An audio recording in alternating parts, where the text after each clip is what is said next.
All right, everyone, welcome back into another Fantasy Golf video. We are going to be breaking down the Charles Schwab Challenge, giving you guys my favorite bets for round one and also for the tournament here. Let's go ahead and get into it. So I do want to start off with just taking a peek at the weather report, and this is going to be pulled in straight from the 9 to 5 write-up. If you guys haven't, make sure you guys are checking this out each and every week. I go through in detail, but also curated wise, kind of what we need to know for that week's tournament. So it's very direct with what we're looking at. I don't like to put any fluff in there, so it's very simplified, but also extremely detailed as well. But we're looking at the weather, okay? And I think it's important to call out more for round one purposes, but as it currently sits right now, we look at that Thursday and Friday weather. That is enough to make a slight impact in terms of who we'll be targeting for that round specifically. I don't think it's going to make any difference for the whole tournament. We are looking at AM advantages there. So in the AM, it should play a little bit easier. And thus, if that does end up happening, obviously we're going to want to target a little bit more unders in terms of like strokes potentially. And for showdown purposes, you want to be targeting more AM golfers, whereas PM golfers, probably a little bit more overs in terms of strokes, if that makes sense. I think it does. And so I do just want to start this video out though, mostly just talking about my favorite outright bets for this tournament. And in simple, guys, I mentioned this again in the write-up as well, is that what I'm going to be doing going forward mostly is that we are in the predictable portion of the season. There's no real reason to go off the board too much, I would say. So we should kind of just be betting on which golfers are going to be the good outright bets. Okay, we've hit 6 straight, or the 9 to 5 data has hit 6 straight doing this, and it is to the point in the season where, yeah, we probably should just be doing this. And looking at the good outright bets that we have this week, I think it's pretty simple. The biggest question is what to do with Scotty Scheffler, whose odds have actually come down as the week has progressed. To the point where, like, if you are trying to bet on him, you're probably just placing a bet on him at like 2.4 to 1 on PointsBet, and that's really the best bet that we're getting. So yeah, 2.4 to 1 on PointsBet is the best bet for him, but he's clearly the class of the field. We look at some of those other good outright bets as well. I know people say Tommy Fleetwood can't win, but it's kind of a conundrum there. If you don't want to bet on Tommy Fleetwood, if you never bet on Tommy Fleetwood, don't do that. I'm someone that sticks to the strategy of just bet on the plays are the best plays each week. That pays off in the long term and has paid off in the long term. And so looking at him, 26 to 1 on Pinnacle. Most people don't have that. 25 to 1 on Bovada. You can get there. But for the most part, it's 25 to 1 across the board. Feel pretty good about those odds for him. Then from there, we get to Daniel Berger. Yeah, Daniel Berger, regardless of if you were betting on Scotty Scheffler or not, I think we should be betting on as well. His odds have come down a little bit as the week has progressed, but you can still get him at 22 to 1. I feel like those are pretty darn good odds for him. He's second best, across the board. Second best recent form, second best stat fit. Could be a little bit better of a specialist, could be a little bit better course history wise. But again, the appeal of Daniel Berger as a play this week is just the simple fact that course history wise, he has played this course well, because obviously in years past, he was not playing as well as he had been. He had obviously struggled a decent amount, and this year he's been looking good. And so you tack that on, that good course history onto some good form. Yeah, I can sign up for him at 22 to 1. I feel like those are pretty darn good odds. Then lastly, Siwoo Kim is certainly interesting. He is very much a hit or miss target. Not someone that I probably would have went on my way to bet on outright wise if he wasn't popping up as a good outright bet, as a traditionally good outright bet. And you can get him at 40 to 1 across the board for most of the sites. Now, what you will see is that in the write-up, I am getting to Aaron Rai a little bit as well. He is marked as a core play in the 9 to 5 data. And so simply put, you can get him at 33 to 1, a core play, a golfer that's basically checking all the boxes. I'm happy to get there, especially when we're only betting on 4 outright bets as good outright bets. And then lastly, yeah, Ryan Gerard has come down a little bit at 70 to 1 now. He started the week out at 75 to 1. Whenever I do the write-up and how I calculate like units returned on bets, it's always the best bets for the most popular books at the time of the write-up. Okay, so I try to be as transparent as possible with that. Some people will post bet slips on Wednesday. Be like, oh, I got, for example, maybe Ryan Gerard at 80 to 1 on a site, or 75 to 1, where I'm actually curious, has his odds went down at all as well since then? But basically it's like, oh, well, now he's down to 60 to 1. Like, it's like, would you still bet on him at that point?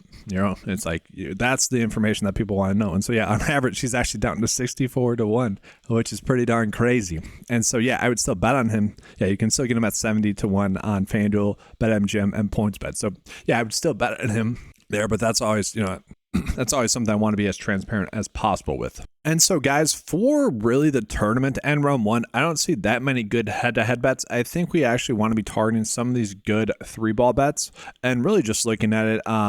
we have enough good 3-ball bets to go out of our way to target. Like you can get to Aaron Rye, not the best like edge compared to the odds that we're getting because it's not going to pay out much. It's only going to pay out if you bet 1 unit, you're going to get 1.74 back, which is okay. But like I don't particularly love those. And same thing with Davis Thompson, where it's not terrible, but like if we can get to some of these other ones where the odds are not truly reflecting their likelihood to hit, this is where we are getting some really good spots here, guys. And we can go through the list where we're just betting on golfers that have a 40% likelihood or better likelihood to win or tie their matchup, chop up their matchup. For these 3-ball bets, I would much rather be targeting those. So we got 5-7 here total. Okay, so these are all pretty good. Worth calling out that with Jasper Svensson, his make cut odds are about like 57% likelihood. Okay, so you can compare that to some of the other golfers here. Pretty darn good. And so that's kind of a wink wink if you're playing Sky Scheffler and DFS. Not a terrible option to go with. Same thing with Steven Fisk as well. His is like 54% likelihood to hit, so not terrible there, or to make the cut. Not terrible there as well. But that's really the route I think we should go round one wise. It's just with these 3-ball bets and hope that they obviously end up hitting. All right, so now let's go ahead and jump into the prize picks and underdog prop bets. Going to be starting out here with prize picks and looking at it. We are getting some okay ones. This is probably the best one to me is Aaron Rye to get under his greens in regulation. Oh, wow. Oh, boy. Oh, man. All right, I actually probably going to pause this video because Underdog is coming out with some lines, guys, and my goodness, we need to take advantage of these lines. I'm actually going to drop this in the Discord chat. This should not be happening. This should never be happening. This is kind of like a must go when this happens in prize picks in Underdog. So I'm going to put this in the Discord real quick, and then I'll jump back in. You guys won't notice, but I do got to call us out. This is crazy. And so let's just actually talk about, I just bet a bunch of bets and I put this in the Discord, but let's just talk about the strategy of this. Hopefully these are still available. So obviously just looking at this, guys, Hideki at 12 and Poston at 12, these have a very good chance of at least being pushes on prize picks if you are betting the under here. Okay, so these bets at 12, they can at least be pushes to the point where if you place with another bet, you're going to be fine.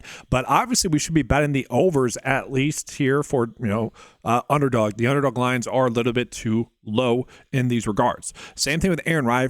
Now, I actually like the under a little bit more on prize picks at 12.5, but really the line should just be at 12 between the two sites. Same thing with Sky Scheffler as well, but the line should be at 13. I like these two a little bit more because obviously we are getting a bigger prop line difference, but the thing is we have to do 2 slip bets, and so really what you should be doing is you're pairing Hideki with Poston, you're pairing Hideki with Rye, and then you're pairing Scotty with Hideki as well, and then we're going to go through Poston with Rye, Poston with Scotty, and then you're doing Rye with Scotty. And you're doing that on both sites. So it's a little bit risky in that sense. Underdog does pay out a little bit more for 2 slip bets on PGA prop bets where they're the exact same prop bet. So that is worth calling out as well. Like I hope that the Underdog lines are the ones that are wrong here because that's where the payout is better. But if you add these bets all together on one slip, that's actually hurting a decent amount simply because the bets would heavily correlate. You're betting on how the course is going to play, which is why I think the Underdog lines are actually coming out that way because of the weather report, although that was expected already. So I think that's kind of banked into the prize picks lines already. And so with that, let's just get into some other, and that's why I always like to start off with the prop line differences that we are getting. Those are clear, but it is worth calling out here, guys. Like, a lot of these under birdies or better are interesting. Like I actually do like the idea of getting to Davis Riley for under 3.5 birdies or better. So maybe you want to attach the Poston or Hideki prop bet with this one. You can do that. That's a fine route to go. I think there's a good chance that Harry Hall ends up getting to at least 3 birdies or better as well. Not a terrible prop bet to get to as well.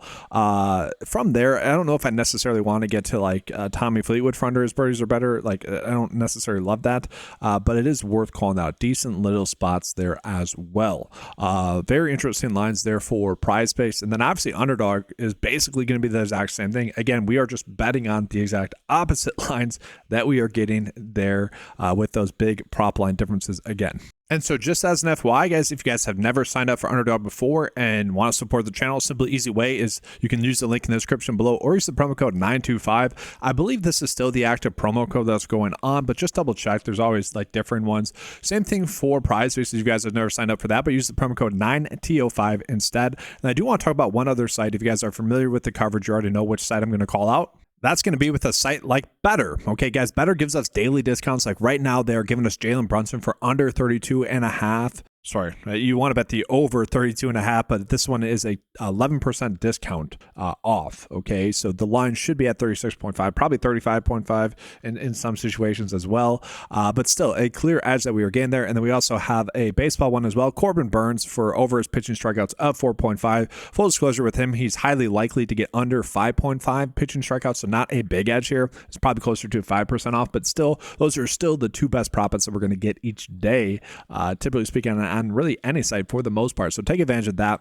And the reason I call that out is because they're giving us several bets. Like for right now, guys, actually Scotty to get over 67.5 strokes is okay. I don't necessarily love that. We could touch on some of these birdie or better ones as well. Again, like Davis Riley potentially for less than 3.5 birdies or better. 4 should be tough to get to, so I don't mind that route if you guys want to get to that one there as well. So in simple, guys, this is going to be the 9 to 5 bet of the day here with all the squigglies on there already for you guys, but I already touched on this in depth, what we want to be doing. Again, just looking at these big prop line differences that we are getting, we just need to be taking advantage of these. This should never be happening. This is pretty awesome why it does. And so take advantage of those prop line differences. But that's going to do it for this video. Good luck on all your bets for the week and for round 1 as well. If you guys want access to the 9 to 5 cheat sheets for PrizePicks, Underdog, for PGA DFS, all of the tools available on the website are available for just a low monthly price of $10 a month. It's the best value out there. I price it that way for you guys. So I do hope you guys check that out. Sorry. Thanks for watching. Good luck. And as always, let's keep cashing.